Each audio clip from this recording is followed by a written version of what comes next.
ጤና ይስጥልኝ ክቡራን ተመልካቾቻችን እንደምን አላችሁ? ስለ ሀገር ተጀምሯል። ስለ ሀገር እንደተለመደው ሁሉ ስለ ሀገራችን እንድንወያይ ዛሬም አንድ እንግዳ ጋብዘናል። እንግዳችን ኤርሚያስ ለገሰ ወቅጅራ ይባላል። ኢትዮጵያዊ ፖለቲከኛ፣ ጋዜጠኛና ጸሐፊ ነው። ነዋሪነቱ እንግዲህ በሰሜን አሜሪካ ሜሪላንድ ስቴት ውስጥ ሲልቨር ስፕሪንግ በሚባል ከተማ ነው። ካሁን ቀደም እንደሚታወቀው በኢሳት ኢትዮ 360 እና ሌሎችም እንደዚሁ የሚዲያ ተቋማት ውስጥ በፖለቲካ ተንታኝነትና በፕሮግራም አዘጋጅነት ሰርቷል። አሁን ላይ በግሉ አዲስ ኮምፓስ የሚል ቻናል ከፍቶ እየሰራ የሚገኝ ሰው ነው። ጸሐፊ፣ ፖለቲከኛና ተንታኝ ኤርሚያስ ለገሰ ወቅጅራ ከዚህ ሰዓት ጀምሮ ስለ ሀገር እያወራን ቆይታ እንድናደርግ ጋብዘነዋል። አብራችሁ እንድትሆኑ ከወዲሁ እንጋብዛለን። ኤርሚያስ በመጀመሪያ ደረጃ እንኳን ወደ ስለ ሀገር ዝግጅት በደህና መጣ ለማለት እፈልጋለሁ። በጣም አመሰግናለሁ ቴዲ ስለጋበዝከኝ። ኢቲቪንም ሁላችሁንም እጅግ በጣም ነው የማመሰግነው። እግዚአብሔር ይስጥልኝ። በጣም ጥሩ። እንግዲህ ወደ ጠለቅ ያሉ ጉዳዮች እንገባለን። ያው በተደጋጋሚ ካሁን ቀደም የጻፍካቸው መጽሐፍቶች እንዳሉ አውቃለሁ። አርቲክሎቹም እንደዚሁ ትጽፋለህ። በቅርቡ ከጻፍከው አርቲክል ጋር ተያይዞም እንደዚሁ የተወሰኑ ጥያቄዎች ይኖሩኛል። ወደ ጥያቄዎች ከመግባቴ በፊት ግን እንደው ስለ ኤርሚያስ ብዙ ጥያቄዎች ስለሚነሱ ከሆነ አስተሳሰብ ወደ ሆነ አስተሳሰብ ስትመጣ የሆኑ አጀክቲቮች ይኖራሉ እና ለምሳሌ እኔን ብትወስድ የሜንስትሪም እና በማህበራዊ ትስስር ገጾች የሚሰራው ፕሮፓጋንዳ እንደ ጦር መሳሪያ የሚጠቀመው ትነግ ሀሳቡን በሀሳብ መምታት ስንጀምር በወቅቱ ይደርስብን የነበረው ነገር በጣም ከባድ ነበረ፣ እውነት ለመናገር ማለት ምንም እንኳን የኋላ ኋላ የኛ ሀሳብ አሸንፎ ህዝብ እንደ ህዝብ ቡድኑን ነጥሎ መምታት ቢጀምርም ቅሉ ማለት ነው። ኤርሚያስ ምንድን ነው የሆነው ለሚሉ ምን ትላቸዋል? ከሆነ አስተሳሰብ ወደ ሆነ አስተሳሰብ መምጣትን የሚያሳዩ ነገሮች ስላሉ ማለት ነው።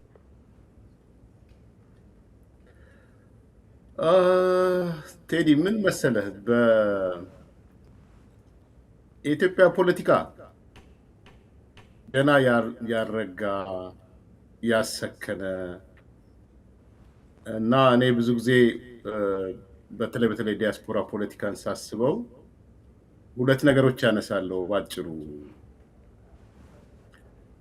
አንደኛው ያው ምልህ ትንሽ የአግዳሚ ወንበር ፖለቲካ እለዋለሁ አንደኛው። ሁለተኛውን ደግሞ የፈሪሳውያን ፖለቲካ እለዋለሁ እና በእንትን ውስጥ የምታልፈው በብዙ ቆሻሻ ውስጥ የምታልፍበት ፖለቲካ ነው እና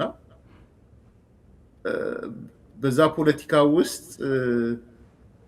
እንግዲህ ብዙ ቆሻሻዎቹ እያሉ አይ አንተ እኔ እጄን ታጥቤ ንጹህ ነኝ ምናምን የምትለው ነገር አይደለም። በጥቅሉ ስናነሳው አንደኛው ይሄ ነው። ሁለተኛ እኔ በባህሪዬ ምናልባት የትምህርቴን ባህሪም ሊሆን ይችላል ለርን አንለርን ሪለርን የምለው ነገር አለ። መማር አለመማር እንደገና መማር። ባጭሩ ምን ማለት ነው? የሆነ ነገር አይተኸው የማይሰራ ከሆነና የተለወጠ ኤንቫይሮንመንት ካለው ከዛ ከተለወጠው ነገር ጋር አብሮ መሄድ ማለት ነው። ስለዚህ ሁኔታዎች የማምንበትን ነገር ስህተት ሊሆን ይችላል። እዛ ስህተት ላይ ስቲክ አላደርግም፣ ተጣብቄ አልቆይም እና ራሴን አጀስት አደርጋለሁ። እነዚህ ነገሮች ናቸው። ግን ዲያስፖራው ምን መሰለህ፣ የዲያስፖራ በተለይ ከሀገር ቤት ከወጣው በኋላ ፖለቲካው ትንሽ ለየት ይላል። ምናልባት ሌላ ጊዜ ራሱን ችሎ የዲያስፖራ ፖለቲካ ምን ይመስላል የሚል ልንነጋገርበት እንችላለን እንጂ ትንሽ በደንብ መታየት ያለበት ነው። ቅድም ያልኩህ አለ አግዳሚ ወንበር የምልህ ለምሳሌ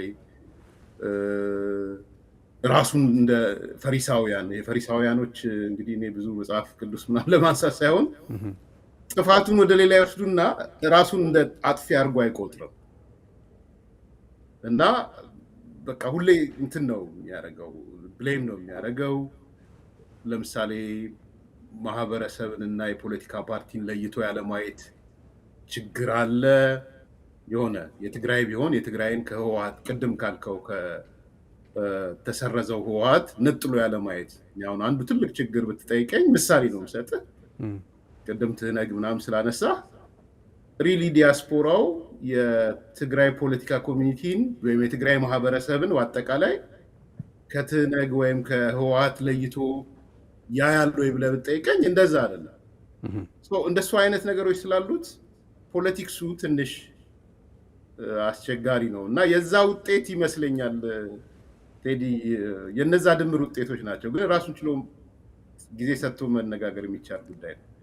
ስለዚህ ኤርሚያስ ለገሰ ካሁን ቀደም ከነበረው አስተሳሰብ ወደዚህኛው አስተሳሰብ ሲመጣ ያገኘው አዲስ ነገር አለ ብለን ማለት እንችላለን? አሁን ምንድን ነው ለምሳሌ ከለውጡን እናንሳ።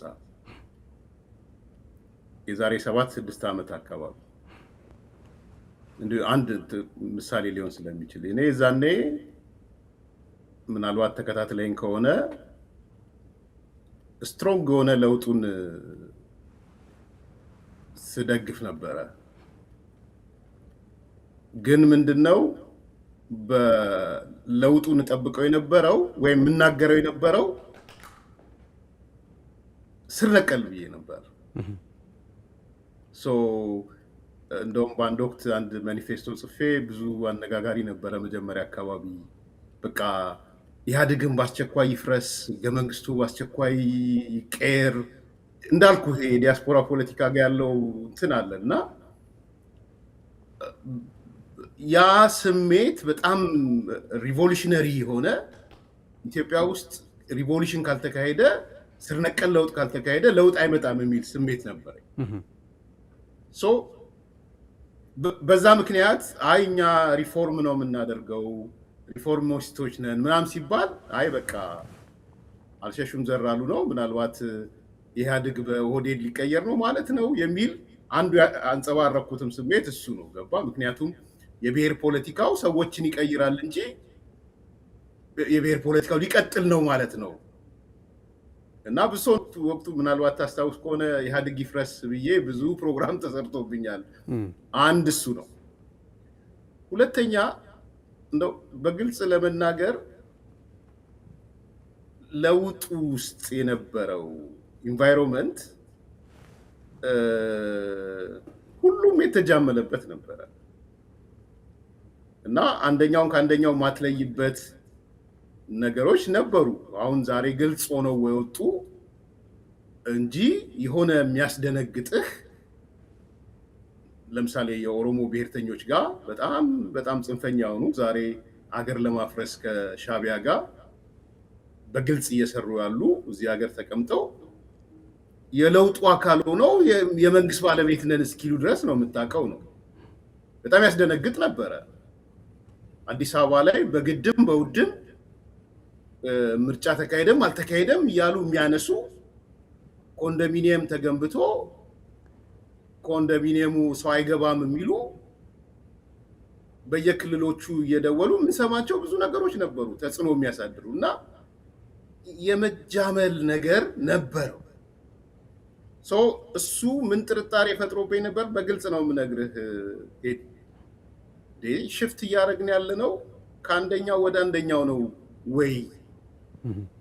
ትላንትና የህወሓትንና የትግራይ አካል ሆኖ በትግራይ ስም የሚነግደው ህወሓት የበላይነት ምናምን ብለን እንዳላል ነው ዛሬም ደግሞ በሌላ መልኩ በሌላ ገጽታው ሊመጣ ነው ወይ የሚል ፍራቻዎች ነበሩኝ። ሁለት በል ሶስተኛ እኔ ባላንስ አምናለሁ እና በወቅቱ እንደውም አንዳንድ የለውጥ ሐዋርያንን የሚሉት በአዲስ አበባ በነበሩት 4 ኪሎም በነበሩት እንደነ አቶ ገዱ ምናምን አይነት ጋር እኔ አማራው ጠንክሮ መውጣት አለበት፣ ባላንስ መፈጠር አለበት፣ እንደ ትላንትናው የሆነ የአንድ ብሔር ኤሊቶች ብቻ እንዳይሆኑ የሚል ስሜቶችም ነበሩ።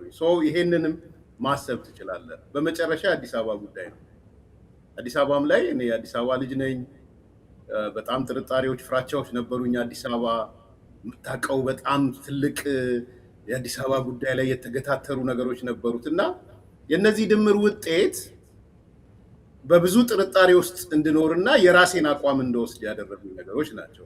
ን ከጊዜ በኋላ ግን አሁን ብትመለከት የአዲስ አበባ አጀንዳ ከአጀንዳነት ወደ የኢኮኖሚክ አጀንዳ ሆኗል። ዛሬ አዲስ አበባ የኔ ነው፣ ያንተ ነው፣ የዋይ ነው፣ የዜድ ነው የሚል አጀንዳ አይደለም። እኔ እስከማውቀው እንግዲህ እናንተ በመሬት ላይ ያላችሁ፣ እኔ እስከማውቀው ግን እንዴት አዲስ አበባ ሄጄ ኢኮኖሚካሊ ራሴን እንትን እላለሁ የሚል ነው እንጂ ይሄ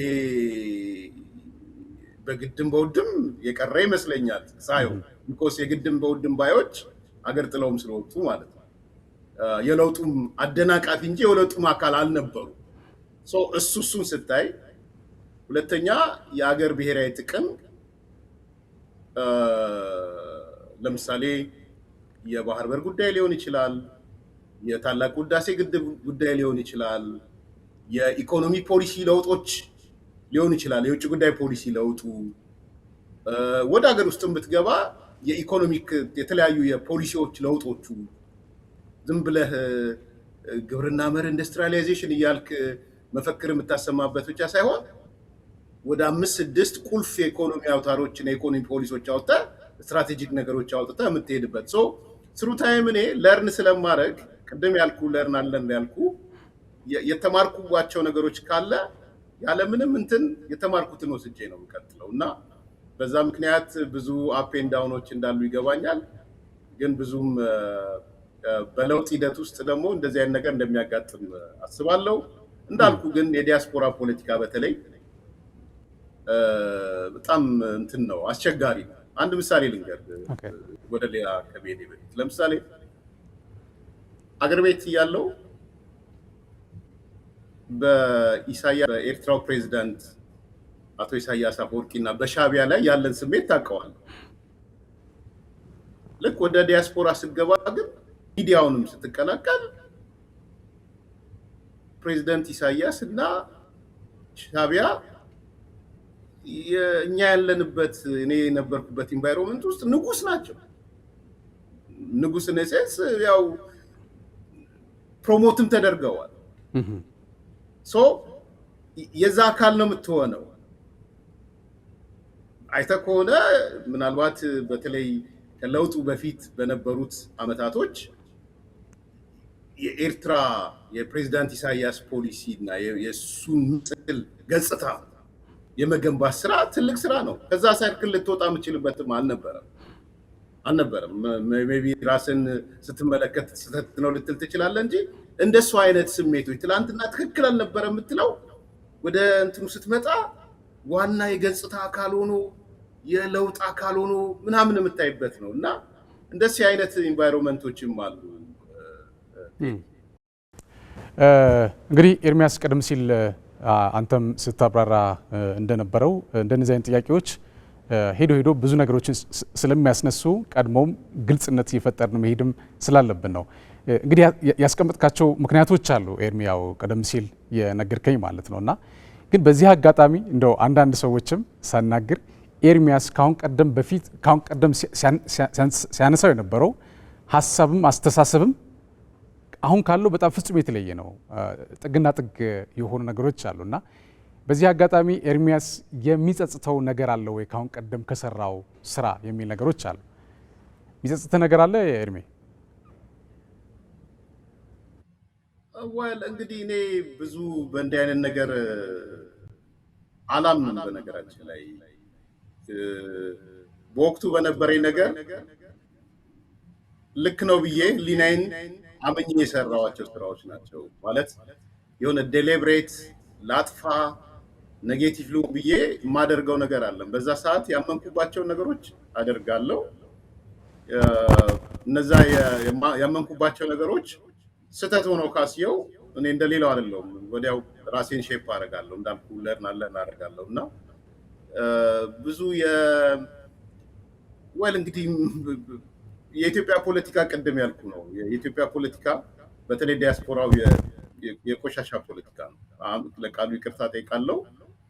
በዛ ቆሻሻው ውስጥ እጁን አጥቦ የተቀመጠ ሳለው ሰው ካለ እድለኛ ነው ብዬ ማለት ከምችል ግን በቃ ፖለቲካ ውስጥ አልነበረም ማለት ነው። ኦኬ እኔ እንደዛ ነው የማምነው። ሁሉም የየድርሻው አለው ብዬ አምናለሁ። አንዴም የነበረው ጸብ እሱ ነው። ስለዚህ በሚዛን ከተመዘነ አይ ቲንክ ያላጠፋም ምንም ያላለም አለ ብዬ አላምንም። ግን ይሄ ትሬንድ አለ። በቃ ከአንደኛው ወደ አንደኛው ስትሄድ ያኛውን እንትን ማለት ነገሮች ስላለ እኔ ብዙ እንዲህ አይነት ነገር ላይ ጊዜንም የማጠፋበት ነገር አይደለም። ትክክል የመሰለኝ ነገር ካለ በግልጽ ትክክል ነው ብዬ እገባለሁ። ያ ነገር በሆነ ወቅት ተሳስቶ ከነበረ ተሳስቶ ነበረ ብዬ ራሴን እቀይራለሁ እና አይ ቲንክ በዛ ደረጃ ነው የማየው። ቴዲ በጣም ጥሩ ኤርሚያስ። ያው እንግዲህ የምስራቅ አፍሪካ ጉዳይ ከሚከታተሉ ጋዜጠኞቹም ተንታኞቹም አንዱ አንተ እንደሆንክ አስባለሁኝ። ምክንያቱም በተደጋጋሚ በእነዚህና መሰል ጉዳዮችን የተለያዩ ትንታኔዎችን ሲሰጡ እንደነበረም አስታውሳለሁ እና ከዚህ ጋር ተያይዞ የምስራቅ አፍሪካ ሀገራት እውነት እንዳይወጣና ቀጠናው እንዳይረጋጋ የተገዙ ሚዲያዎች ሮል ከፍተኛ እንደሆነ ይነሳል።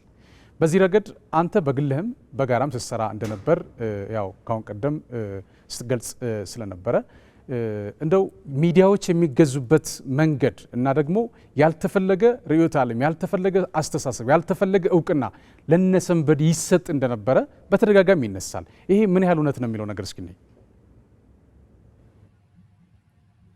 አይ ቲንክ ይሄ ጥሩ ነው ቴዲ። ምን መሰለ አሁን እኔ ያሳለፍኩትን ነው የምናገረው። እንደ ተቋም የኤዲቶሪያል አቋም ነው አይደለም ምናምን የተቋም ውስጥ ያለፉ ሰዎች ይናገሩት። ነገር ግን አንዳንድ ነገሮች አሁን ዲያስፖራ ላይ እኔ የተሳተፍኩባቸው ሚዲያም ሳይ ኢትዮጵያን ነው የምታስቀድመው ወይስ ስርዓቱንና አገርን ወይ መንግስትና አገርን እኩል ነው ወይ የምታየው የሚል ነገር አይ ቲንክ አሁንም የቀጠለ ስለሆነ ማለት ነው። ሶ አገርንና መንግስትን ወይም ስርዓትን አንድ አይነት አድርገህ ካሰብክ ያጠቃላይ የምትሄድበት እንቅስቃሴ አደጋ ውስጥ ነው የሚከተው።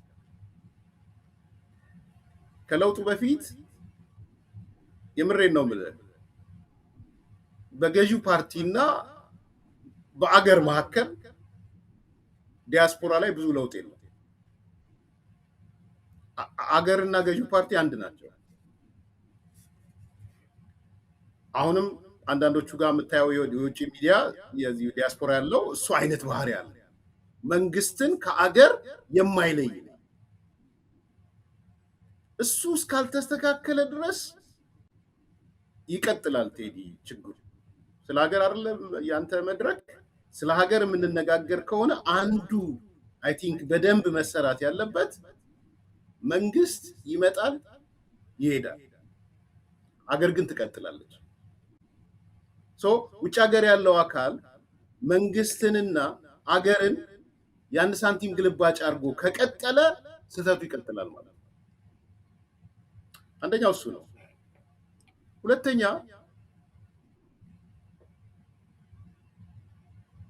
የጠላት ወዳጅ ብቻ አይደለም። በቃ ያ የምትለው አካል የሰራው በጎ ነገር እንኳን ማየት አትፈልግ። እሱ በጣም ከባድ በዲያስፖራ ውስጥ ያለ ነው። ምን ያህል እንደምታውቁ አላውቅም። ከለውጡ በፊት አሁን እርግጠኛ አይደለሁም፣ ግን ኢትዮጵያ ደርሶ መምጣት ወንጀል እንደሆነ ታውቃለህ። የሆነ ሰው ኢትዮጵያ ደርሼ መጣው ካለ በቃ የስርዓቱ አካል ነው ማለት ነው።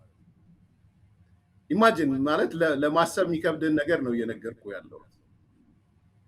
ኢትዮጵያ ደርሶ የሚመላለስ የኪነ ጥበብ ሙያተኛ ምናልባትም አንዳንዴ ወደ አሜሪካ ሲመጣ አስቀድሞ ይቅርታ ያስገባል ኢትዮጵያ በመኖሩ። ኦኬ ኮንሰርት ቢኖረው ምሳሌ ነው፣ ተጨባጭ ነገር ነው የምነግርህ። ጎሳዬ እንደዛ ነው የሆነው። ሌሎቹም አሉ። ይቅርታ አንጠይቅም።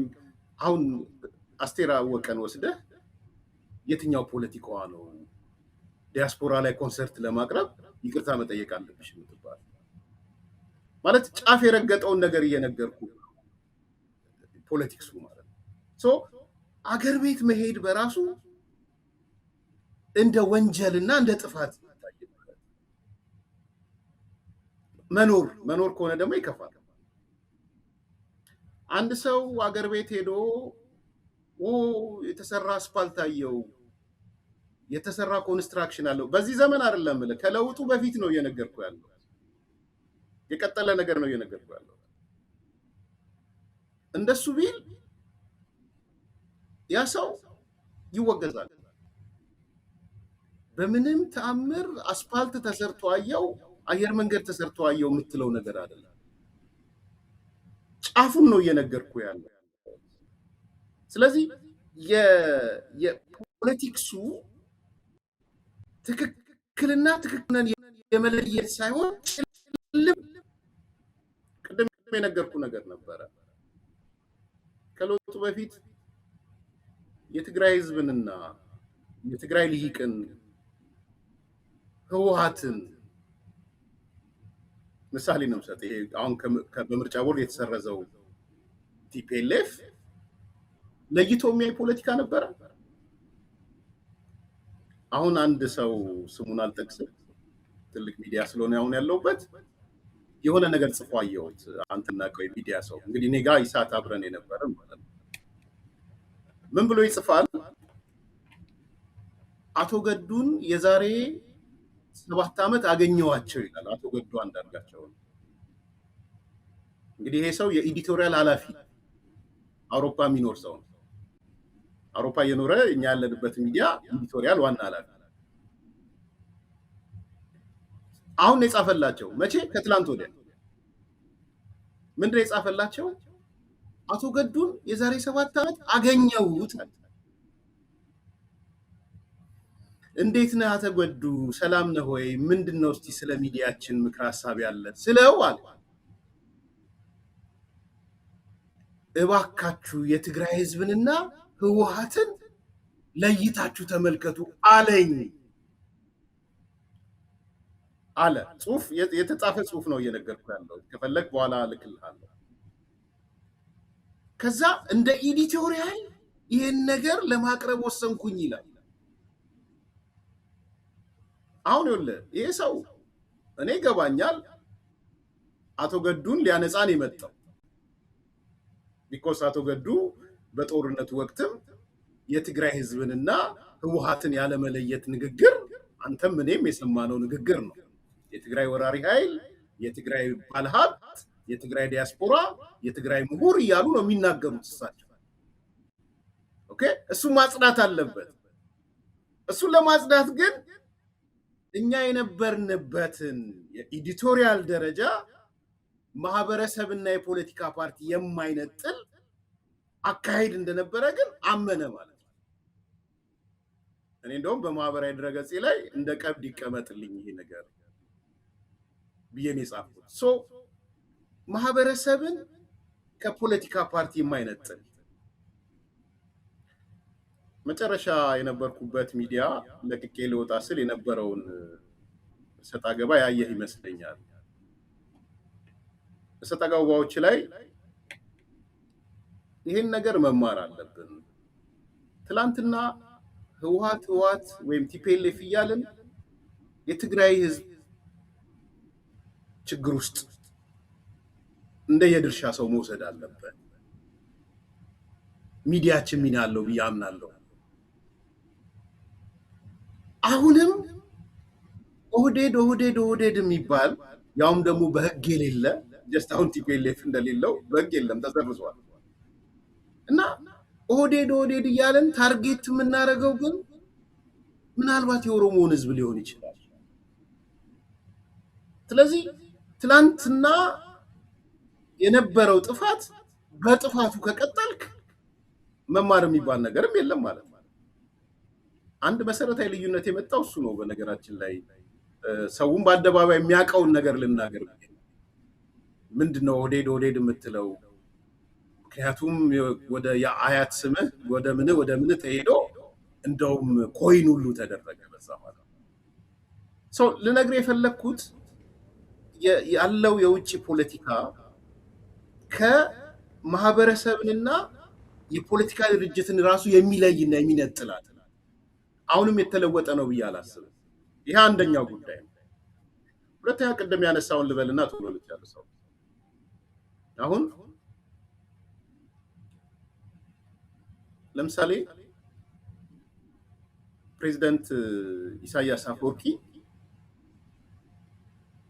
በሰውነታቸው ላይ ያለውን የፖለቲካ ቆሻሻቸውን ያጠብነው እኛ ነን ማለት ይችላል። ማለት ሚዲያው ነው እያልኩ ያለሁት፣ እንደ ግለሰብ ሊሆን ይችላል። አንዳንድ ጊዜ አሚን ሰው ቆም ብሎ ማሰብ ያለበት በኢትዮጵያ ፖለቲካ ውስጥ የኤርትራው ፕሬዝዳንት ኢሳያስ አፈወርቂ ያላቸውን ስም ታውቀዋለህ። በራሱ በኤርትራ ውስጥ ያላቸውን ስም ታውቀዋለህ። ኤርትራ ምን አይነት አገር እንደሆነች ታውቃለህ። ፓርላማ የሌለባት፣ የህግ አውጪ፣ ህግ አስፈጻሚ፣ ህግ ተርጓሚ የሌለባት፣ አንድ ሚዲያ ብቻ ያለባት እሱም የመንግስት ሚዲያ፣ አንድ ባንክ ያለባት እሱም የመንግስት ባንክ፣ ገንዘብ የምታወጣ ከሆነ ሊሚትድ የሆነ ገንዘብ የምታወጣበት፣ ኢንቨስትመንት የሌለበት የባርነት ህይወት። አንድ ጊዜ በወጣው ሪፖርት እንደምታስታውሰው የአፍሪካዋ ሰሜን ኮሪያ የሚል ነው የወጣላት። የዚች ሀገር መሪ ልታደንቀውና ስሙን ከፍ ከፍ ልታደርግልህ ስትሞክር ምንድን ነው የሚሰማ? ኦኬ፣ ግን የሆነው ነገር ምንድን ነው?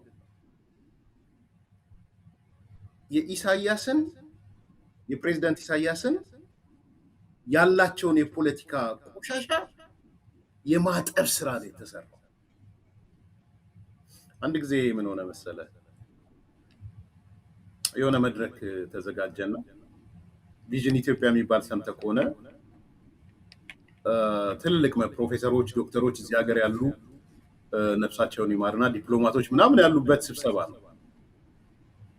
እና እኔ በወቅቱ የኢትዮጵያ የውጭ ጉዳይ ፖሊሲ ያለውን ኢምፓክት ነው ያቀረብኩት። በእርግጥ አልቀበለውም ነበር። የነበረው የውጭ ጉዳይ ፖሊሲ ጥሩ አልነበረም። የኢህአዴግ የውጭ ጉዳይ ፖሊሲ ከጎረቤት ሀገሮች አንጻር ጥሩ ፖሊሲ አይደለም።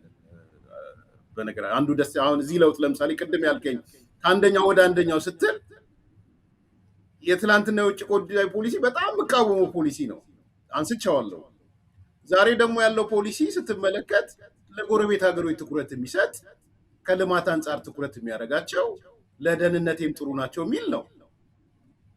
ትላንትና እኔ የትላንትና ፖሊሲ ልክ አይደለም፣ ይሄንን ከተከተላችሁ ትክክል አይደላችሁ የሚል ዛሬ ሲቀየር እኛ ለጎረቤት ሀገሮች ትኩረት እንሰጣለን የሚል ፖሊሲ ሲመጣ ካልደገፍኩት ታዲያ ምንድን ነው ማለት ነው? ቅድም ላጠየቀኝም እየነገርኩ ነው፣ በወቅቱ በነበሩኝ ስታንዶች የሚል ስላነሳልኝ ማለት ነው። እኔ ፔፐሩ እንዳቀርብ የውጭ ጉዳይ የኤርትራ በተመለከተ ቀረብኩ እዛ ቪዥን ኢትዮጵያ ላይ እና አንድ ኤርትራዊ ትልቅ ሰው ሁሌ የማረሳው ከጭንቅላቴ ስለማይጠፋ ነው የምነግርህ። ብዙዎች ነው የተሰበሰብነው ዛሬ።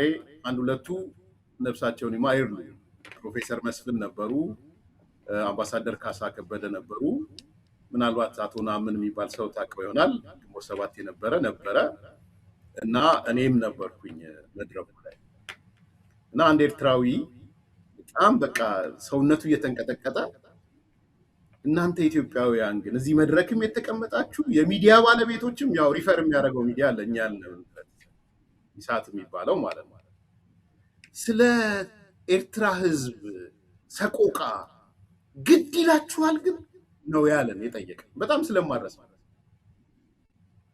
ግድ ይላችኋል፣ ወጣት አልባ ሀገር መሆኗን ግድ ይላችኋል፣ የእድሜ ልክ ፕሬዝዳንት ተቀምጦ አምባገነን ተቀምጦ እየመራት እንደሆነ ትዝ ይላችኋል፣ እንትን አይምሯችሁ ውስጥ አለ። ቢኮዝ ሆል መድረኩን ብታየው ኢሳያስን የመሸጥ ፕሬዝዳንት ኢሳያስን የመሸጥ ነው ቪዥን ኢትዮጵያ ላይ የታየ። እኔ ነፃ እያረኩ አይደለም እያልኩ ለዚህ ነው ለቆሻሻ ውስጥ ራሴ ንጹህ ነኝ ብዬ አልወጣም የምልህ ከዚህ አንጻር እና ለእኔ እውነቴን ነው የምልህ ቴዲ፣ በጣም ስትራይክ አደረገኝ። ምን ለእናንተ ሰብአዊ መብት ማለት ምንድን ነው? ለእናንተ ሂውማኒቲ ማለት ምንድን ነው?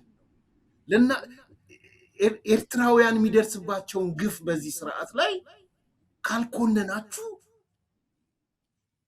ምን አይነት ፖለቲካ ነው የምታራምዱ? በእኛ ቁስል ላይ እኮ እንጨት እየሰደዳችሁ ነው።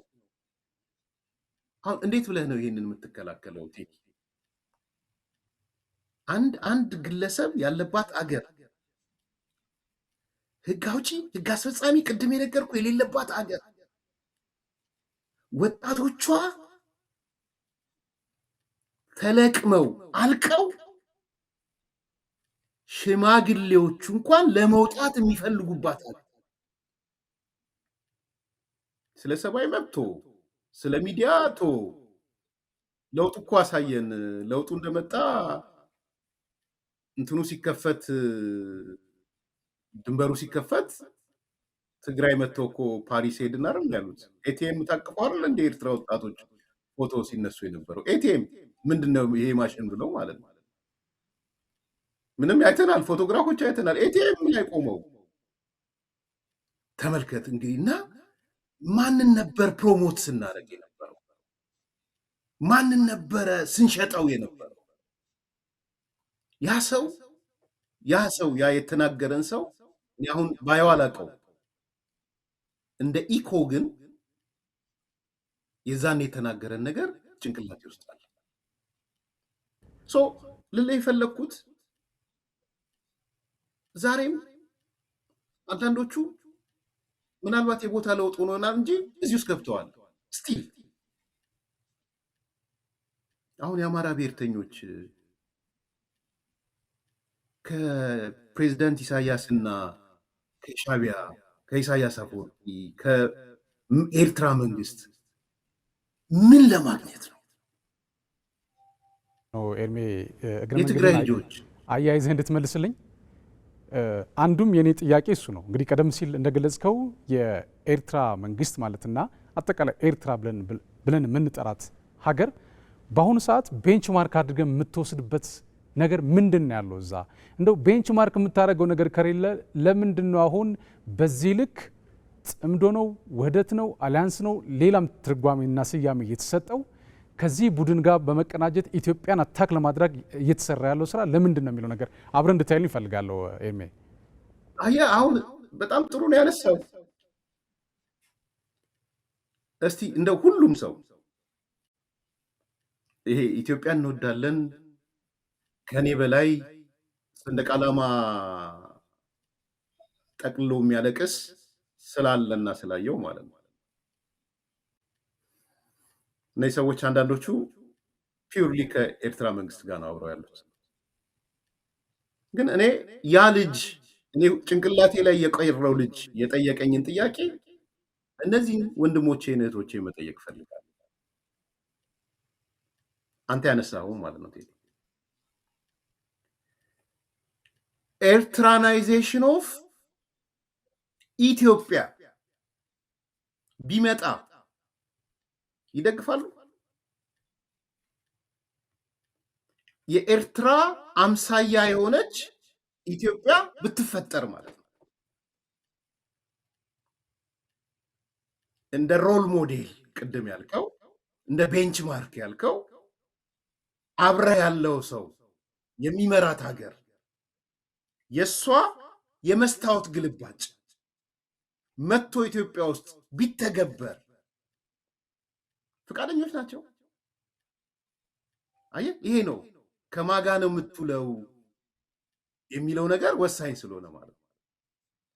ዛሬ እነ ፕሬዚዳንት ኢሳያስ አፈወርቂና በዛ ዙሪያ ያሉት ሰዎች እየሰሩት ያለው ስራ ምንድን ነው? አሁን በቅርብ ጊዜ አንጻር ኤርትራናይዜሽን ኦፍ ትግራይ ነው እየሰሩ ያሉት።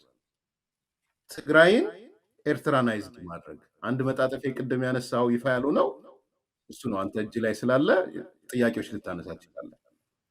የመጨረሻ ግባቸው ያደረጉት ኤርትራናይዜሽን ኦፍ ትግራይ ነው። ትግራይን የኤርትራ መስታወት ግልባጭ ማድረግ። የሚቀጥለው 3 ወር ትግራይ ውስጥ ምርጫ ይካሄድ። ፌዴራል መንግስት ህግ፣ መመሪያ፣ አዋጅ ትግራይ ውስጥ ተግባራዊ አይሆንም።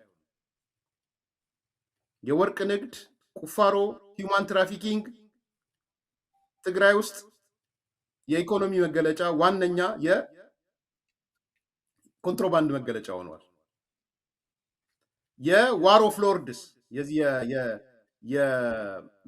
የጎበዝ አለቆች ኤርትራ ውስጥ እንዳሉ ጀነራሎች ማለት ነው ቦታ ተከፋፍለው የያዙበት ሁኔታ ተፈጥሯል። ምርጫ የሌላት ትግራይ፣ አዋጅ፣ ህገ መንግስት ወዘተ የሚባል ነገር የማታቅ ትግራይ፣ ወታደሮቹ እንደፈለገ የሚያደርጓት ትግራይ፣ ህወሓት ማለት የትግራይ ህዝብ ነው፣ የትግራይ ህዝብ ማለት ህወሓት ነው ብሎ የሚቀጥል ሲስተም። እነዚህ ሁሉ ድምር ውጤት ብታይ ኤርትራናይዜሽን ኦፍ ትግራይ ነው። ይህን ደግሞ በበላይ የሚመራው በጽምዶ ስም ጸምዶ የኤርትራ መንግስት ሆኗል። ስለዚህ ዛሬ በዚህ ዝም ብለን ከቀጠልን ኤርትራናይዜሽን ኦፍ ትግራይ ይመጣል። ነገ ኤርትራናይዜሽን ኦፍ አማራ ክልል ይመጣል።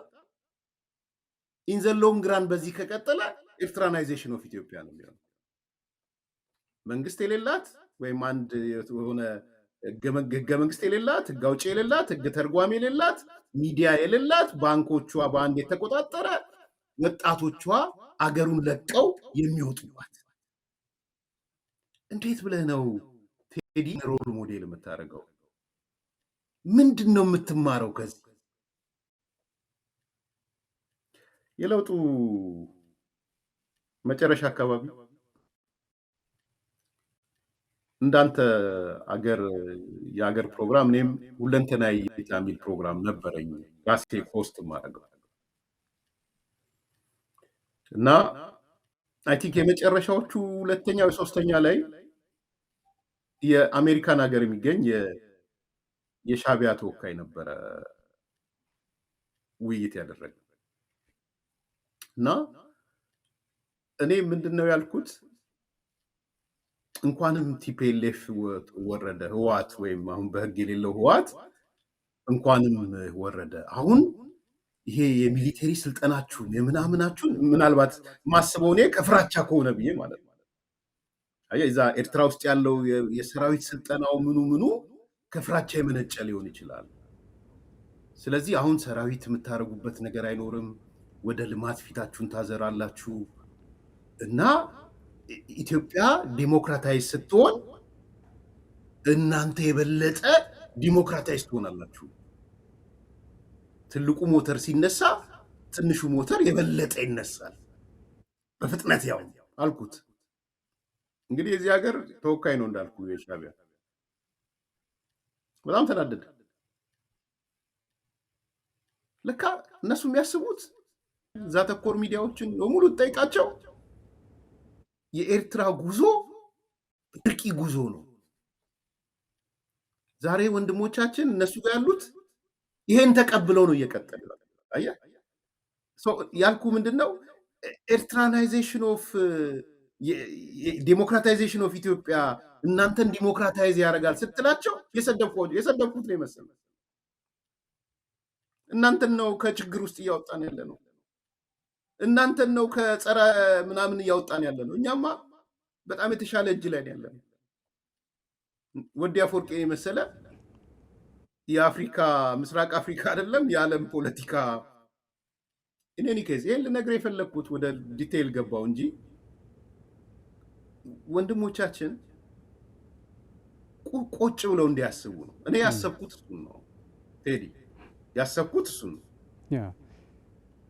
ከኢሳያስና ከኤርትራ መንግስት ምን ለመጠቀም ነው? ምን ትምህርት ለመውሰድ ነው አብረህ የምትሰራው? እንዳልከው ነው እንግዲህ ከኢትዮጵያ ልማትና እድገት ጀርባ በተለይ ደግሞ ይህንን ለማኮላሸት ከሚሰሩ ሀገራትም እንበላቸው እንደዚሁም መንግስታት አንዱ የሻዕቢያ መንግስት እንደሆነ ይታወቃል። ይህ የሻዕቢያ መንግስት በነገራችን ላይ በግምትም አይደለም ወይ ደግሞ ቅድም እንዳልከው የጠላት በሚል አይነት ነገርም አይደለም። በተጨባጭ የሻዕቢያ መንግስት የግብፅ መንግስት ሲደግፋቸው የነበሩም ግን ደግሞ ከኢትዮጵያ ጸረ ኢትዮጵያውን እንቅስቃሴ ሲያደርጉ የነበሩ ኢትዮጵያውያን ወገኖች እንዳሉ በቅርቡ የሚያረጋግጥበት ሂደት ስለነበረ ምናልባት የምታስታውስ ከሆነ የአፋሃድ ከፍተኛ አመራር የሆነው ማስረሻ ሰጤ ካፒቴን ከዚህ ከኔ ጋር ቆይታ አድርጎ ነበረ። በቆይታው አሰርግጦ የነገረኝ ነገር ቢኖር በመሳሪያም በተለያዩ ቴክኖሎጂዎችም ግብአት በመስጠት እና የሌላ አቅም እንዲገነባ በማድረግ ረገድ በተለይ እዚህ አካባቢ የሚንቀሳቀሱ አካላትን ማለት ነው የሻዕቢያ እጅና የግብፅ እጅ ትልቅ እንደነበረ ሲያብራራልኝ ሰምቻለሁ። ከዚህ አንጻር እኛ እንዳልከው ቅድም ከኤርትራ የምትወስደው ቤንችማርክ የምታደርገው ነገር በሌለበት ግን ደግሞ እነሱ ራሳቸውን የሆነ ቦታ ላይ ያስቀምጠው ከነሱ የሚወሰድ ነገር እንዳለ አድርገው በማሰብ በአንጻሩ አግነስት ኢትዮጵያ የሆኑ እንቅስቃሴዎችን ሲያደርጉ ያስተዋልበት ሂደት አለ። ይሄ ግልጽ ነው ብዬ አስባለሁ። ምናልባትም ቀደም ሲል አንተም እንዳብራራኸው አይናችን ገልጦ ማየትና ያለማየት ጉዳይ ካልሆነ በስተቀር እስኪ ወደ ቀጣይ ጉዳዮቻችን እንግባ። ኤርሚያስ እንደምታውቀው ከአሁን ቀደም በተለይ በህግ ማስከበር ሂደቱ ላይ በሰሜኑ የህግ ማስከበር ዘመቻ ላይ ማለት ነው ያልተባሉ ነገሮች ያልተፈጠሩ ነገሮች ዓለም አቀፍ ማህበረሰቡ እንዲያውቅ በማድረግ ረገድ ሚዲያ ከፍተኛ ሮል ነበረው። በተለይ እነ ኒማ ኤልባገርን አይተህ ከሆነ የሌለ ዶክመንተሪዎችን በመስራት የሌለ ስያሜ እንዲሰጥ በማድረግ በተለይ መከላከያ ሰራዊታችንን ስም ደግሞ በማጥፋት ረገድ ትልቅ አስተዋጽኦ ሲያደርጉ እንደነበረ ይታወሳል። አንተም ቢሆን ይህን የተመለከተ አንድ አርቲክል ጽፈህ አስታውሳለሁኝ። በተለይ የሴቶች ተደፍረዋል፣ እንደዚህ አይነት ችግር ደርሷል የሚለውን የተመለከተ ትክክለኛው መረጃ የት ነው የሚለውን ነገር በአርቲክል ደረጃ አዘጋጅተ ያየሁበት ሁናቴ አለ። እሱን ያው በሌላ ጊዜ ምናልባት የምንመለስበት ሆኖ ግን ዛሬ እንድናነሳ የፈለግኩት ምናልባት አሁንም የመወያያ አጀንዳችን ትልቁ እንዲሆን የፈለግኩት ቀደም ሲል ያነሳው ነው የኤርትራናይዜሽን ትግራይ የመፍጠር እሳቤዎች፣ ፍላጎቶች እንዳሉ የሚያሳዩ ነገሮችን የተመለከተ አንድ አርቲክል ጽፈዋል። ከዚህ ጋር ተያይዞ ከስብሃት ዶክትሪን ወደ ሽብርተኛ ከፊል መንግስት የሚል ሀሳብ አይቻለሁ። ከሽብርተኛ ከፊል መንግስት ወደ ኤርትራናይዜሽን ኦፍ ትግራይ የሚል ርዕስ የሰጠው አርቲክልን ለማየት ሞከርኩኝ። ከዚህ ጋር ተያይዞ ህወሓት የደርግ መንግስትን ከስልጣን አስወግዶ የ4 ኪሎን ስልጣን ከተቆጣጠረ በኋላ የተመራበት መንግስታዊና ድርጅታዊ ድብቅ ፖሊሲ የስብሃት ዶክትሪን ነበር የሚል ነበር። ምን ማለት ነው ይሄ ኤርሚያስ? ለምሳሌ በረሃ ላይ በአንድ ወቅት አቶ መለስና አቶ ኢሳያስ ተጣሉ የሚል አንድ ዶክመንት አለ። አይተህ ከሆነ የኤርትራ ትግል ከየት ወዴት የሚል ትልቅ መጽሐፍ ነው። የዛ መጽሐፍ ጸሐፊ አቶ መለስ መሰለኝ እንደ ህወሓት። እዛ ላይ ከአቶ ኢሳያስ ተጣላን ይላል አንድ ገጽ ላይ። የተጣላንበት ምክንያት አቶ ኢሳያስ የብሔር ፖለቲካን ስለተቃወመ ነው ይላል። በግርድፉ ስታየው ብራቮ ኢሳያስ ነው የምትለው። ኦኬ የብሔር ፖለቲካን የሚቃወም ብሔር ምልህ ይሄ መገንጠል ምናምን ጨምሮ ማለት ነው። እቺን ወስደን ነው ሚዲያው ያጮህ። ኤክስ ዋይ ዜድ አልልህም፣ እንደ ኤዲቶሪያል የምታየው ትችላለህ። ይኸው ፕሬዚዳንት ኢሳያስ ማለት የብሔር ፖለቲካን የሚቃወም ህገ መንግስቱን የሚቃወም እሱም ደግሞ አይተህ ከሆነ አሁን በተለይ በየአመቱ በወጣ ቁጥር አንተ እንደውም የበለጠ ቋንቋውንም ስለምታውቅ እኔ እኮ ማለት የህገ መንግስት እንዳይመጣ ኢትዮጵያን ገደል የከተታት የብሔር ፖለቲካ ምናምን ሲል ታያለህ። ገልብጠህ ግን ተመልከት። አቶ ኢሳያስ ሲያደራጅ ኢትዮጵያ ላይ ሲያደራጅ የነበረው የብሔር ፖለቲከኞችን አልነበር? ኦነግ የት ነበር? ኦጋዴን ነፃ አውጪ የት ነበረ? ደሚት የት ነበረ? አርበኞች ግንባር ተብሎ የአማራ ንቅናቄ ምናምን የት ነበረ? የጋምቤላ ነፃ አውጪ የሚባለው የት ነበር? በኢትዮጵያ ውስጥ ነፃ አውጪ የሚባል ኢትዮጵያን መበተን አለብን የሚሉትን በሙሉ ስፖንሰር አድርጎ ሰብስቦ ሲንቀሳቀስ የነበረው ማን ነው? ይህ አይነሳም። ተረዳኸኝ? እኔ ብሔር ፖለቲካ ለኢትዮጵያ አይጠቀምም ምናምን ይላል አይደል? ዛሬ ከማን ጋር ነው ግንኙነት እያደረገ ያለው? የአማራ ምናምን ኃይሎች ህወሓት ወይም አክራሪው በተለይ ባለው አስኳሉ የኦሮሞ ህዝብ መገንጠል አለበት ብሎ ጫካ የገባው የኦሮሞ ነጻነት ሰራዊት ወይም ኦነግ ሸኔ እዚህ ጋር መተግን ኢሳያስ ኢትዮጵያን ይወዳል ትላለህ ብለናል። እኔ ለሌላ አልሰጥም ብለናል። ኢሳያስ ኢትዮጵያን ይወዳል። ዋነኛ እኮ የብሔር ቅራኔን በኢትዮጵያ ውስጥ ዩቲላይዝ ያደረገ ሰው እኮ ፕሬዚዳንት ኢሳያስ አፈወርቂ። የብሔር ቅራኔ ያ ጽሁፍ ቅድም ያልከው ፓርት 1 አንዱ የሚከራከረው ፖይንት እሱ የብሔር ቅራኔን እየተጠቀመ ያለው የሻዕቢያ መንግስት ነው ኢትዮጵያ ላይ። ለምንድን ነው ግን ወደ ኤርትራ የብሔር ፖለቲካ እንዳይመጣ የሚፈልገው ብለህ ብታይ ደግሞ ቢኮዝ ኤርትራ ውስጥ 8 ወይ 7 ወይ 6 ብሔር በላቸው ብሔረሰቦች አሉ። የጨፈለቃቸው አሉ። ኦፍ ኮርስ ያልጨፈለቀው የለም። እሱ ማለት ፖለቲካሊ ፓርቲ ይሁኑ ምን ይሁኑ ያልኩ አይደለም፣ ግን መብታቸውን ራሱ ጨፍልቋቸዋል። ታውቃቸዋለህ አንተ እነማን እንደሆኑ። ሰው ለሱ ስጋቱ ነው። እሱ ኤርትራ ውስጥ የማንነት ያነሱ ቢኖሩ ኤርትራ ትፈርሳለች። በነገራችን ኖት ኦንሊ ሃይማኖት ብቻ አይደለም ኤርትራን የሚያፈርሳል። የዚህ የብሔረሰብ ጥያቄዎች የመብት ቢነሱ ትፈርሳለች። ሲምፕሊ አፋርን ማየት ይችላል። ሶ የተሰራው ስራ ኢትዮጵያን ይወዳል ኢሳያስ። ያዩት የብሔር ፖለቲካን ይጠየፋል። ይሄን ህገ መንግስት ይጠየፋል። ማን ይሸጠው? መቼ ነው ይቁም ይሄ ነገር ማለት ያለብን? እሱን ነው የወሰንኩት። በነገራችን ውጤታማ ነኝ አይደለሁም ሌላ ጉዳዩ ነው። ስለ ግሌ ቅድምም ስለጠየቀኝ ማለት ነው። ይሄን ጥያቄ ውጪ ያሉ የኢትዮጵያ ልጆች ኦሮሞም ይሁን አማራም ይሁን ተጋሩ እንዲጠይቁትም ስለምፈልግ ነው ደግሜ እያነሳው ያለሁት። አንለስ ኢትዮጵያ ትፍረስ ብለው አብረው ካሉ በቃ የመፍረስን ውጤት ተቀብለው የሚሄዱ ካልሆነ በስተቀር ማለት ነው። አንደኛው ይሄ ነው ኤዲ።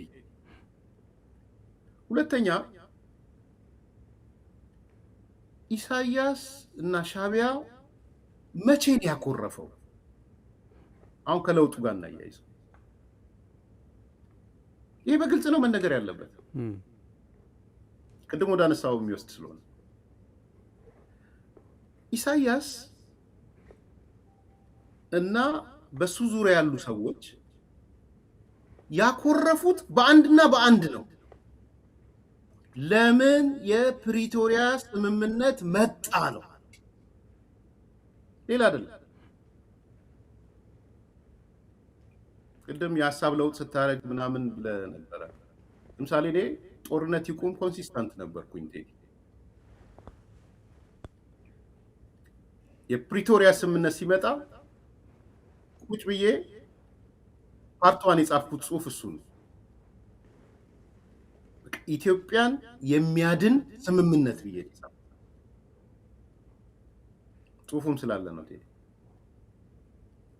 እንደውም ይላል እንደ ሽንቁር እናስፋው ይሄን ነገር ቢኮዝ ከህወሓትም እንበለው የትግራይ ኃይሎች የተደረገው ድርድር ፕሪቶሪያ ወደ ሌሎቹም እንዲመጣ ማለት ነው። ዛንዚባር ቢሳካ ደስ ይለኝ ነበረ። ኔክስት ሌሎቹ ጋር ቢሳካ ደስ ይለኛል። ሽንቁሩ ማስፋት ማለት እሱ ነው። ኢሳያስ ያኮረፈው የፕሪቶሪያ ስምምነት ለምን መጣ ብሎ ፕሮጀክቴን አልጨረስኩም ነው ያለው። ተኮሊፍና ነው ያለው። እንግዲህ ትግርኛውን አንተ ትርጉሙ ትነግረኛለህ፣ ግን እኔም ሰምቻለሁ። ኮላሻ ማለት ነው። ይሄ ወዴት ይወስዳል መሰለ? ሻዕቢያ ኢሳያስ ከፍጥረቱ ጀምሮ አየሁት ያልከው መጣጥፍ እዚህ ላይ እንደውም ይሄ ሶስተኛው መጣጥፍ ላይ እንደ ግብዓት ተጠቅሜዋለሁ። ይሄ ቅድም ያልከውን ከስብሃት ዶክትሪን ወደ ሽብርተኛ ከፊል መንግስት፣ ከሽብርተኛ ከፊል መንግስት ወደ ኤርትራናይዜሽን ኦፍ ትግራይን ስጽፍ መነሻዬ ያኛው ነው። ማን ነው ባለተራ? የኢሳያስ ቀጣይ ተረኛ ማን ነው?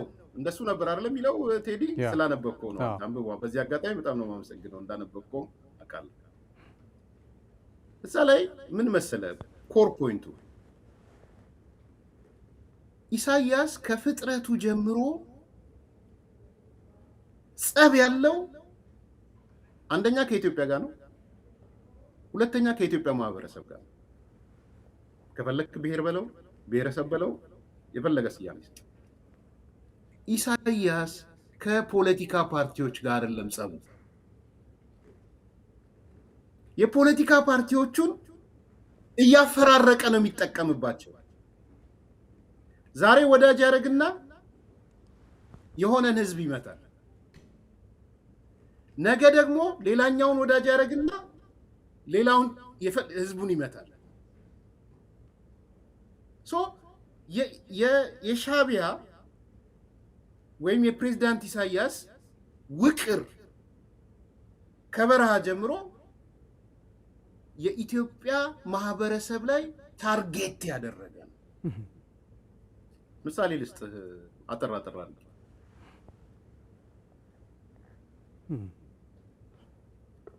በረሃ ሲገባ ጠላት ያደረገው ቁጥር 1 ኢትዮጵያ፣ ቁጥር 2 የአማራን ህዝብ ነው። ስያሜ ሁሉ ሰጥቶ ማለት ነው። አማራ ገዢ መደብ አይደለም የሚለው ወይ ነገራችን ላይ ብዙ ሰው እንዳይሳሳት፣ አማራን እንደ አማራ ነው ጠላት ያደረገው።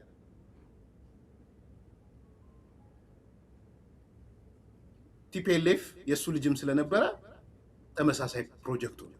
ኦነግም ተመሳሳይ ፕሮጀክቱ ነው። የበረሃው ጦርነት የበረሃ ትግል የሚባለው በዋናነት ኢትዮጵያ ላይና የአማራ ማህበረሰብ ላይ ያነጣጠረ ነው። የእንስሳ ስም ሰጥቶ እዚህ መግለጽ የማልችለው ትልቅ ሚዲያ ስለሆነ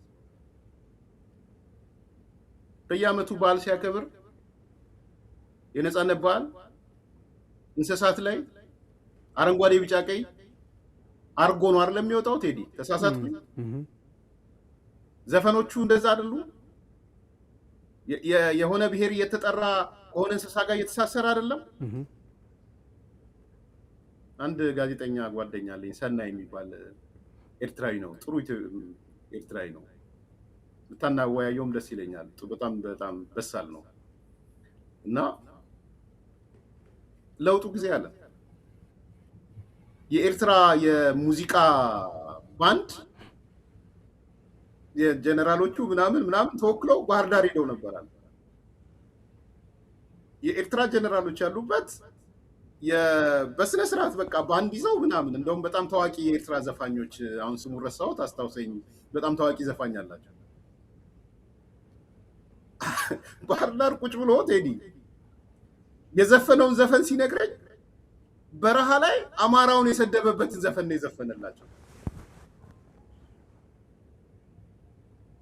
ኢቭን አልተላቀቁም ከሱ። በረሃ ላይ ጠላታቸው አማራና ኢትዮጵያ ነበረች። ወደ ስልጣን መጡ። ኢትዮጵያን ሪሶርስ ተጠቅሜ የአፍሪካ ሲንጋፖር፣ የምስራቅ አፍሪካ እስራኤል፣ ኢትዮጵያ ናት ግን የሪሶርሱ ምንጭ። ጸብ መጣ። የኢትዮ ኤርትራ ጦርነት በእርግጥ በህወሓትና በሻዕቢያ መካከል ነበር ወይስ የትግራይን ህዝብ ታርጌት ያደረገ ነበረ? ቴዲ አይደር ላይ ሄደህ ቦምብ ስትወረውር ምንድን ነው እያደረክ የነበረው? አይደር ትምህርት ቤት ህዝብ ነው ማዕከል ያደረገው። ጨረሰ። እሱ ቂም በቀል ያዘ። ለውጡ ሲመጣ ታርጌት ያደረገው የትግራይ ህዝብ አለ። ብዙዎች ጌም ኦቨር ወያኔ ሲል ለሶኮልድ ወያኔ የሚባሉትን ያለ አድርገው አጫፍረዋል። እኔ እዛ ውስጥ አልነበርኩም። ጌም ኦቨር ወያኔ ግን የትግራይ ሊቅን ጌም ኦቨር ያለ ነበር። ቢኮዝ ማይንድ ሴቱ እሱ ከድርጅት ጋር ይቀናጅና ህዝብ ነው ታርጌት የሚያደርገው። ጌም ኦቨር ወያኔ እሱ ነው። የሆነ ወቅት ላይ የቲፒኤልኤፍ ጥፋት እንዳልኩ ሰሜን ዕዝን መታ ሚሳኤል ወይም የሆነ ነገር ይሄ ተኮሰ ሮኬት ለኢሳያስ እልል በቅምጤ የሆነበት ቂቤ ጠጣ ዱላ ነው ለኢሳያስ ያቀረበው። ህወሓት ሰተት ብሎ እንዲገባ አደረገው። ሰሜን ዕዝን መጥቷል፣ ለሱ ልኮለታል። ሻቢያ ሲጠብቅ ነው የነበረው። ጌም ኦቨር ብሎ ነው እየጠበቀ ያለው። ተጋበዘ፣ ህወሓት ጋበዘው። በዚህ ላይ ጠንካራ አቋም ነው ያለኝ። በነገራችን ላይ ግልጽ እንዲሆን ሰሜን ዕዝን ባይመቱ ኖሮ መብረቃዊ ጥቃት ብሎ ባይመቱት ኖሮ ሚሳኤልም ይሁን ሮኬት ባይተኩሱ ኖሮ የኤርትራ መንግስት የመግባት እድሉ ጠባብ ነበር። ፍላጎት ቢኖረው የኔ መከራከሪያ አሁን እሱ ነው። አሁን ያለ መከራከሪያ ስለዚህ አይ ዶንት ኖ እነዚህ የህወሓት ሃርድኮር እና ይሄ አስኳል የደረቀ አስኳል ኢሳያስን ብንጋብዘው የትግራይን ህዝብ ያነሳሳል ስለሚጨፈጭፍ ብለው አስበው ከሆነ አላውቅም። እንደዛ ነው የሚመስለኝ ግን ያው ስለዚህ ሰሜን ዕዝን መብረቃዊ ጥቃት የሚከላከለው ነገር የሌለበት ድንበሩን ባዶ ያደረገ ሰተት ብሎ ገባ፣ የፈጸመው ፈጸመ። ስለዚህ የነዚህ ድምር ውጤት በሙሉ ብታይ የኢሳያስ ፕሬዝዳንት ኢሳያስ የሻቢያ ፕሮጀክት ህዝብ ላይ ያነጣጠረ እንጂ የፖለቲካ ፓርቲ ያነጣጠረ አይደለም። መጨረሻውን ያጠቃለልኩት ነው። ኦሮሞን ታርጌት ማድረግ ፈለገ። የኦሮሞን ህዝብ ከማን ጋር ተቀናጀ? ከህወሓት ጋር። አየህ፣ ከፓርቲ ጋር ነው የሚቀናጀው። ከፓርቲ ጋር ችግር የለበትም፣ ከድርጅት ጋር ችግር የለበትም። ከድርጅት ጋር ተቀናይቶ ግን ህዝብን ለማጥፋት ይሰራል። ይሄንን ሐሳብ የሻቢያን ፕሮጀክት ያልገባው ሰው ሌላ ነገር ስለ ኢሳያስ እና ኢትዮጵያ ሊገባው አይችልም ብዬ ነው። ሶ የሻቢያ ፕሮጀክት የኢሳያስ ፕሮጀክት በዋናነት ኢትዮጵያና የኢትዮጵያ ማህበረሰብ ላይ ያነጣጠራል። ያ ነው። ወደዚህ ወደ አነሳህልኝ ነገር ልምጣ። የስብሃት ዶክትሪን የተጨናገፈው የስብሃት ዶክትሪን ሽብርተኛ ከፊል መንግስት ከሽብርተኛ ከፊል መንግስት ወደ ኤርትራናይዜሽን ኦፍ ትግራይ የሚለው ቤዚካሊ ምን መሰለህ? ይሄ የስብሃት ዶክትሪን እኔ እንግዲህ ካነበብኳቸው ከጠየቅኳቸውም የዶክተር አረጋዊ በርሄን መጽሐፍ እንደ ሪፈረንስ ወስጃለሁ። እዚህ ላይ እንዳየኸው ምንድነው የሚሉት? መጀመሪያ ታሃት የሚባለውን ድርጅት ሲያቋቁሙ በጊዜያዊነት የብሔር ጉዳይ አንስተን የኢትዮጵያን ማዕቀፍ አድርገን ብለው ነበር ያሰቡት እነ ዶክተር አረጋዊ። ምናልባት አንተ ቅርበት ስላለ አናግራቸው። እኔ የእሳቸው መጽሐፍ ነው አንዱ ሪፈር ያደረጉት። በሂደት ግን እናቶ ስብሃት ሲገቡ እናቶ መለስ ሲገቡ ታሃት ተቀየረ። የኤርትራ ብሔርተኝነትን ማዕቀፍ ያደረጉ ሰዎች ህወሓትን ተቆጣጠሩት። የህወሓት የበላይነት ያዘ። ከዛ በኋላ ያለው የህወሓት ትግል ሃርድኮሩ አስኳሉ የኤርትራ ብሔርተኝነትን ማዕከል ያደረገ ነው። የኔ መከራከሪያ በኋላ የደረስኩበት እሱ ነው። የስብሃት ዶክትሪን ከስልጣን በፊት የነበረው የኤርትራ ብሔርተኝነትን የኤርትራ ብሔርተኝነት ታጋዮች ናቸው እንጂ የኢትዮጵያ ታጋዮች አልነበሩ። እነ አረጋዊ ከወጡ በኋላ ማለት ያ ማለት ሁሉም የቲፒኤልኤፍ የትግራይ ታጋዮች የነበሩ በዚህ ማዕቀፍ ውስጥ ነበሩ የሚል መከራከሪያ አይደለም። ሰዎች እንዳይሳሳቱ ሃርድ ኮሩ አስኳሉ እሱ የኤርትራ ብሔርተኝነት ቋሚ ጠበቃ ነበር የነበረው። እሱን ለማስፈጸም ነው የሰራው። እዚህ ውስጥ ሁሉም ስራ አስፈጻሚዎች፣ ሁሉም ፖሊት ቢሮዎች፣ ሁሉም አባላት እንደዛ አይደለም። ይሄ በጣም የተሳሳተ አባባል። አስኳሉ ግን መዳረሻዬ የኤርትራ ብሔርተኝነት ነው ወይም ለኤርትራ ብሔርተኝነት ቋሚ ጠበቃ ነኝ ብሎ ነው የሚያስበው። ስለዚህ የስብሃት ዶክትሪን እኔ ትሪያንጉላር ነው ብዬ አምናለሁ። ባለ 3 ማዕዘን ነው። እነዚህ 3 ማዕዘኖች አክሲስ አላቸው፣ ዘውጎች አሏቸው። አንደኛው ዘውግ ኤርትራ ብሔርተኝነት ነው። ለኤርትራ ብሔርተኝነት ቋሚ ጠበቃ ማለት ነው። ከኢሳያስ አፈወርቂ በላይ የኔ መከራከሪያ ልንገርህ፣ ሀሳብም ካለ ጥያቄም ካለ ታነሳኛለህ። ለኔ ከፕሬዝዳንት ኢሳያስ አፈወርቂ በላይ አቶ ስብሃት ነጋ ለኤርትራ ብሔርተኝነት ቋሚ ጠበቃ ነው ብዬ አምናለሁ። አንተ ብቻ ሳትሆን ካሁን ቀደምም አንድ ቃለ መጠይቅ የሰራሁላቸው አንድ አርቲስት ይሄን ነገር አረጋግጠውልኛል።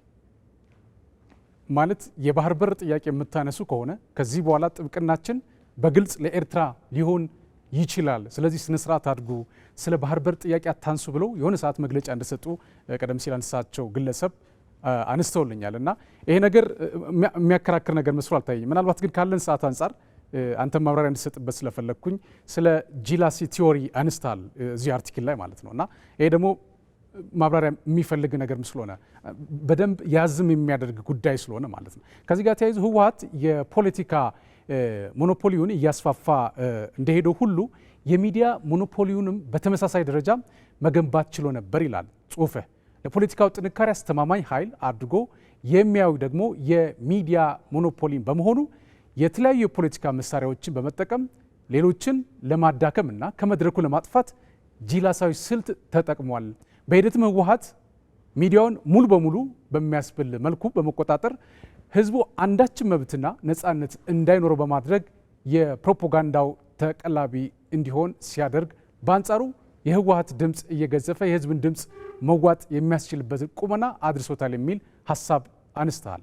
ምክንያቱም ይህንን ነገር ባለመቀበል ነው አብዛኛው ችግር ካሁን ቀደም በተለይ ከቲፒኤልኤፍ ጋር ተያይዞ ሲነሱ የነበሩ ችግሮች ማለት ነው። ቅድም ስተነሳ እንደነበረው ድርጅቱና ህዝቡ አንድ ነው የሚል ድምዳሜ እንደተደረሰ ተደርጎ ወዳልተፈለገ ግጭት ሲገባ የነበረውና ጂላሲ ቲዮሪ እና ቲፒኤልኤፍ ምንድን ነው የሚያገናኛቸው? እንግዲህ መጣጥፉ ወደ 37 ገጽ ነው እንዳየው በፒዲኤፍ ላይ። ቻፕተር 1 የከሸፈው የስብሃት ዶክትሪን ነው የሚለው። ቻፕተር 2 3 ቻፕተሮች ናቸው። ቻፕተር 2 ከዚህ ከከሸፈው ስብሃት ዶክትሪን ይመጣና የሽብርተኛ ከፊል መንግስት ወይም ሴሚ ቴሮሪስት ስቴት ነው የሚለው ምዕራፍ 2።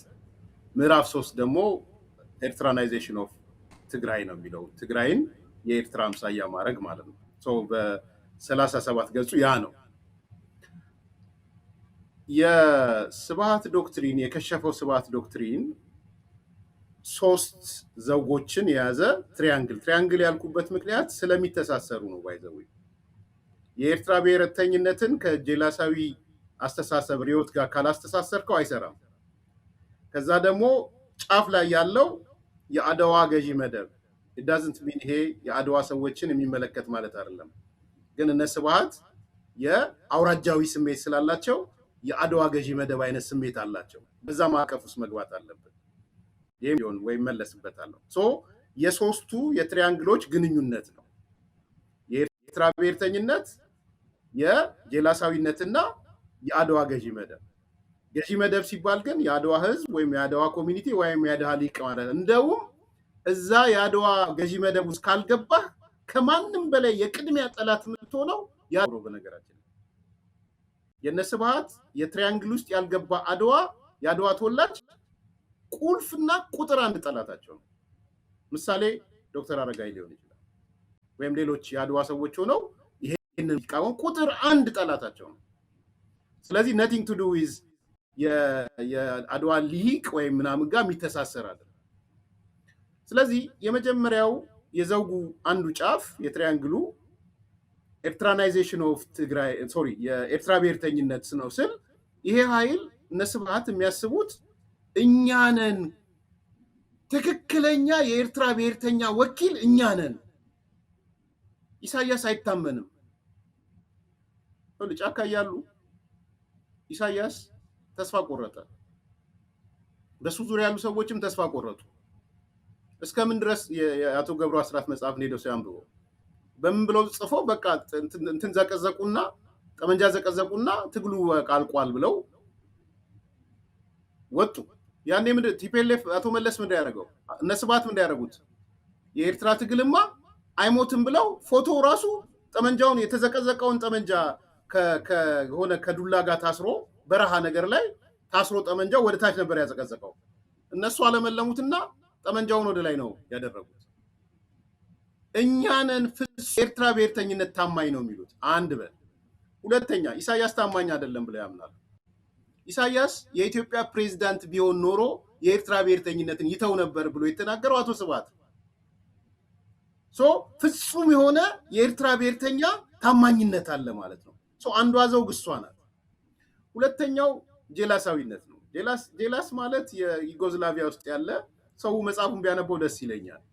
እንዴት አድርጎ የፓርቲ ሞኖፖሊ የሚመጣበት ነው። ጄላሳዊ የኢኮኖሚ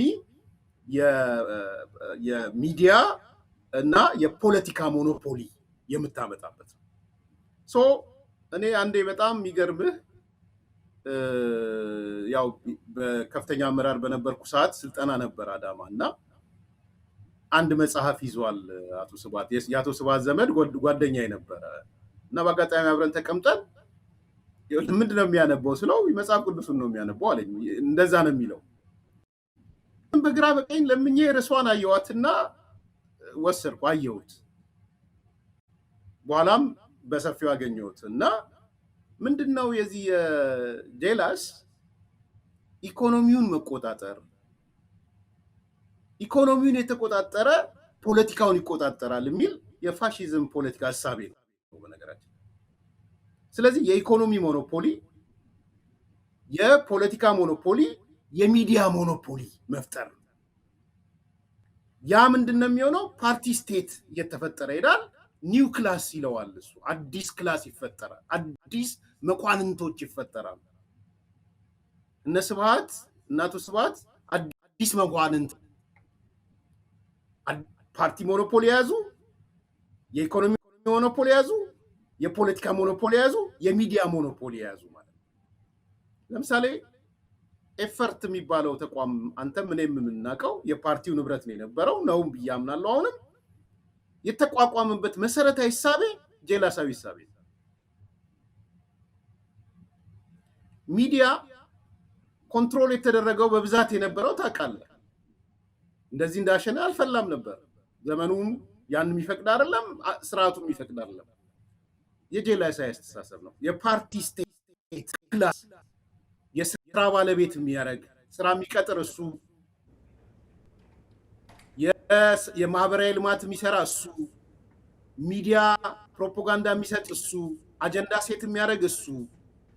ስለዚህ ሆል የ27 ዓመት መንገዱን ብታይ ስልጣን ከተረከቡ ጊዜ ጀምሮ እንዴት አድርገው የጄላሳዊ ቲዮሪን ተግባራዊ ለማድረግ እንደሄዱ የሚያሳይ ነው። ስለዚህ የሚዲያ ሞኖፖሊ፣ የኢኮኖሚ ሞኖፖሊ እና ኢኮኖሚ ሞኖፖሊ ሲፈጠር ደግሞ የፖለቲካ ሞኖፖሊ፣ ቢኮዝ የኢኮኖሚ የበላይነት የፖለቲካ የበላይነትን ስለሚፈጠር ማለት ነው። ሁለተኛው ዘውግ እሱ ነው።